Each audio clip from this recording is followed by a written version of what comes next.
El Cid Campeador, un editorial acerca de Juan Camilo Muriño y Felipe Calderón por Enrique Maza. Publicado en la revista Proceso 1672. 16 de noviembre de 2008.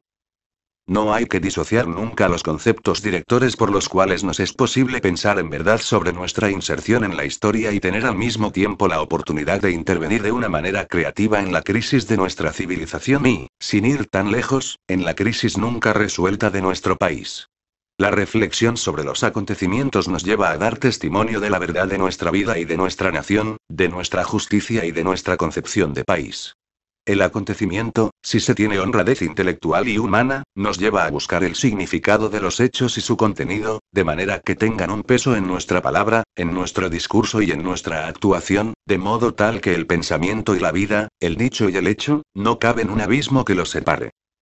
Acontecimientos como la muerte del secretario de Estado Juan Camilo Mourinho y el discurso luctuoso de Calderón, si se puede llamar discurso a ese enchorizado de lugares comunes o de pretendidas alabanzas cuyo único resultado fue ocultar la verdad humana y creíble del difunto, hubieran debido darnos un ejemplo a emular y no un ser intangible, sumergido en loas afectivas. Se trataba de altos funcionarios de Estado, no de cuates de la escuela. A continuación, una selección de loas entresacadas del panegírico fúnebre que Calderón le dedicó a su amigo Mourinho, el domingo 9 de noviembre.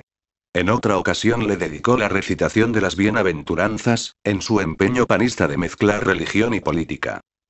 Las que siguen son citas textuales de la apología que Calderón le dedicó al difunto. Mexicano y panista ejemplar. Dejó un enorme legado. Hombre de clara inteligencia e indomable voluntad. Hombre de convicciones que supo llevarlas hasta sus últimas consecuencias, en el terreno más incomprendido, difícil y necesario del servicio a los demás.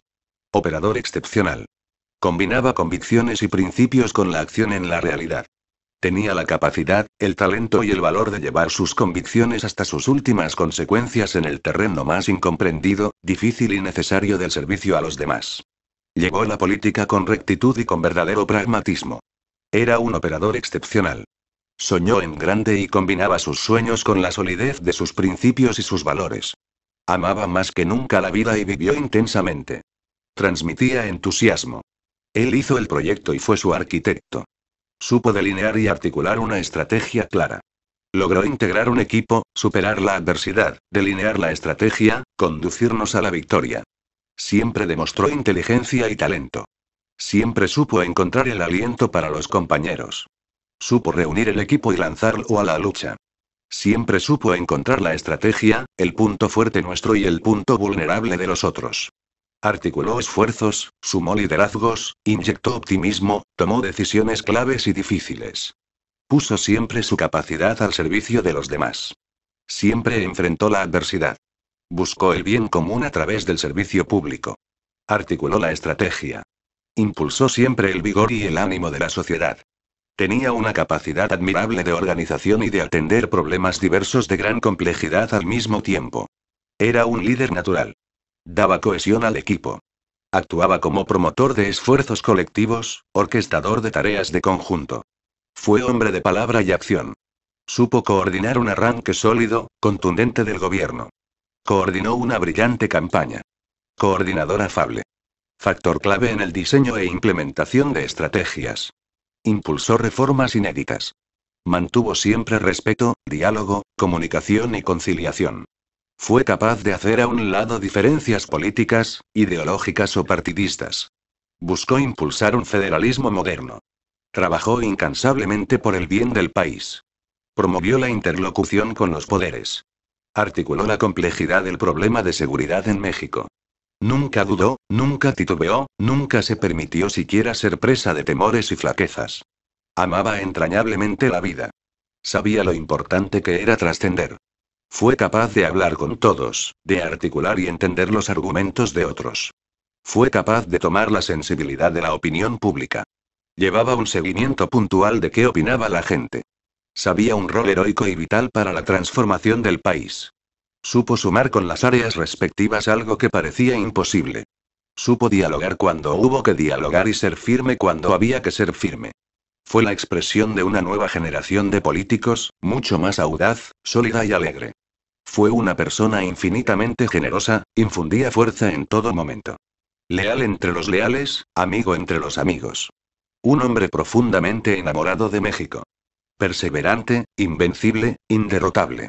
No lo podían detener en vida y tampoco lo detendrán en la muerte, porque sus ideas y sus valores, y su ejemplo y su recuerdo, como el Cid campeador, seguirán ganando batallas después de su muerte.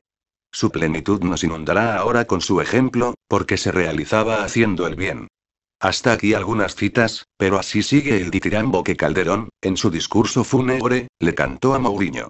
Se ve que fue el hombre al que Calderón amó. Pero también deja ver su propio vacío, todo lo que él no es, pero quisiera haber sido. La plenitud que Calderón canta en Mouriño no es más que el inverso de su propio vacío.